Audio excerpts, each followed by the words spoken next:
Саламатсыздарбы? Бүгүнкү сабакта биз PowerPoint программасынан тест түзүүнү үйрөнөбүз.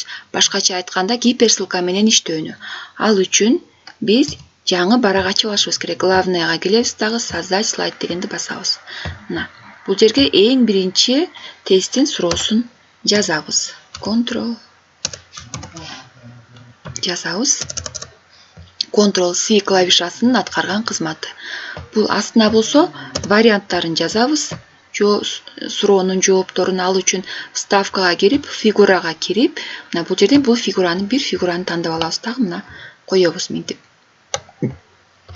Муну изменить текст деп жазып, ичине жооп жазабыз. Вставкага, главныйга келип, бул жерден шрифти чоңойтуп алалы.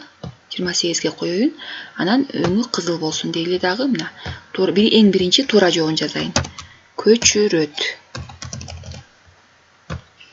Муну копировать кылабыз.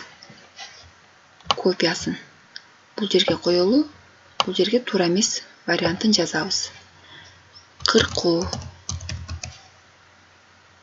Вырезать. Бул жерден муну белгилейбиз дагы. Ctrl-C-ни басып копировать этип, Ctrl-V-ни басып коебуз. Ctrl-C, Ctrl-V. Копировать этип койдук. Экөөнү туура эмес варианттарды жазабыз. Белгилөө.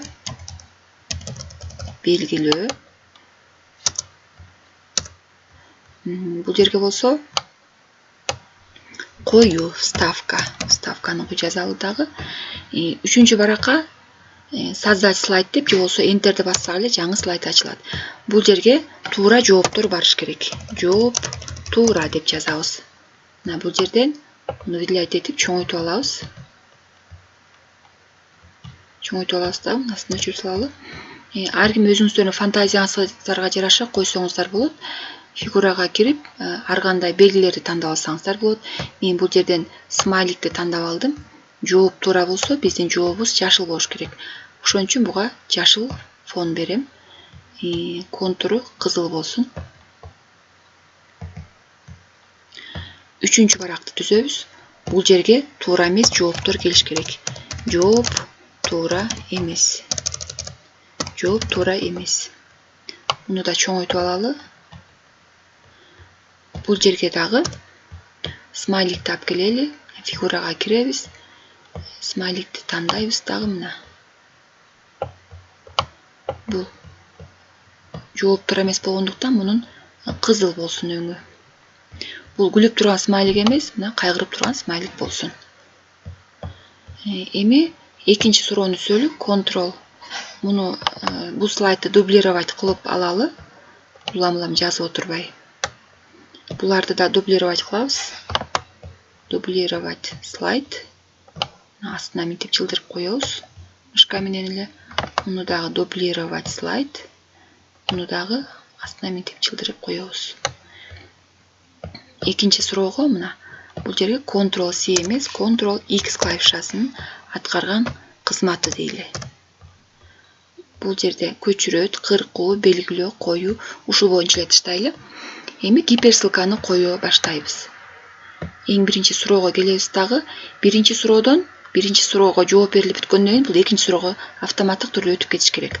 Ал үчүн буга келебиз дагы. Вставканы белгилеп, управляющий кнопкаден койсок болот, же болбосо өзүбүз каалаган эле мына бул кнопкалардан деле койсок болот. Мына мисалы үчүн бул жерден мындай эле кнопка койдум дагы.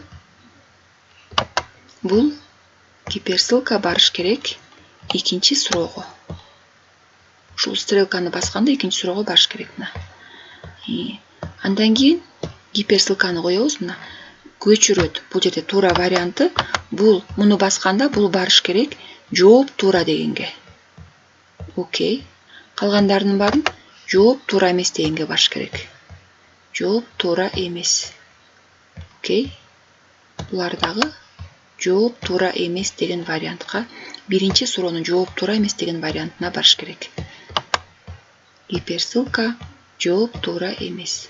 Окей деп коебуз. Кайра жооп туураны белгилегенден кийин назадты басканда бул кайра биринчи суроого келип калыш керек. Бул жерде назад артқа деген кнопка болуш керек. Ал үчүн бул жерге да кнопка коебуз, ставкага киребиз, фигураны басабыз, дагы эле эмелеки стрелканы тандап алалы. Же болбосо мына муну деле тандап алсак болот. Башкаруучу кнопкалардан. Следующий слайд эмес. Бул барыш керек биринчи слайдка. Мурунку слайдка барыш керек. Мурунку. Окей. Буга келебиз дагы. Буга дагы башкаруучу кнопка коюшубуз керек. Мына бул жерден бул эле стрелканы тандап алалы дагы. Муну коебуз дагы, мышканын оң жагын басып, гиперссылка бул барыш керек. Кайра эле муну биринчи суроого барыш керек. Окей. Андан кийин экинчи суроого өтөбүз дагы. Ctrl-X клавишасынын аткарган кызматы туура жообун белгилейбиз дагы. Гиперссылка коебуз. Бул дагы экинчи суроонун жооп туура деген 6-чы баракка барыш керек. Окей. Калгандары 7-чи баракка жооп туура эмес деген баракка барыш керек. Мына жооп туура эмес. Муну белгилейбиз. Гиперссылка жооп туура эмес. Окей. Мына бул дагы гиперссылка жооп туура эмес. Окей. Кайра бул жерден биз эң акыркы барак көңүл бурганыңыздарга чоң рахмат деп жазып коелу. Көңүл бурганыңыздарга чоң рахмат деп жазалы. Муну ортого алып келели.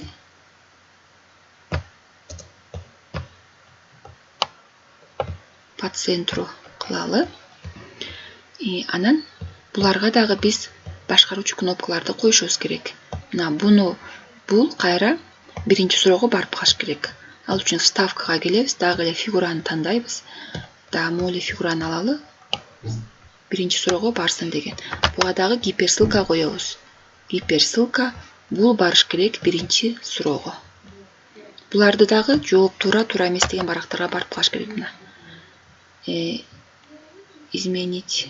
Муну койдук. Буларды эмес. Назад, вперед болуп кетиш керек бул фигурага. Муну тандайбыз. Муну белгилейбиз дагы. Мына буга дагы гиперссылка кетиребиз. Гиперссылка барыш керек кайра экинчи суроого. Окей. Бул жерден дагы вставка, фигура тандайбыз. Бул дагы кайра экинчи суроого барып калыш керек. Гиперссылка экинчи суроого барыш керек. Окей. Бул жерден болсо эң акыркы барагыбыз эң биринчи баракка барып калыш керек. Вставкага киребиз, фигурага киребиз.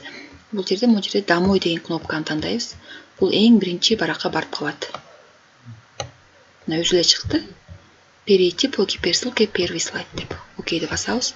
Эми бул слайдыбызды иштетип көрөлү. Слайд шоуга киребиз. Сначала дегенди басабыз.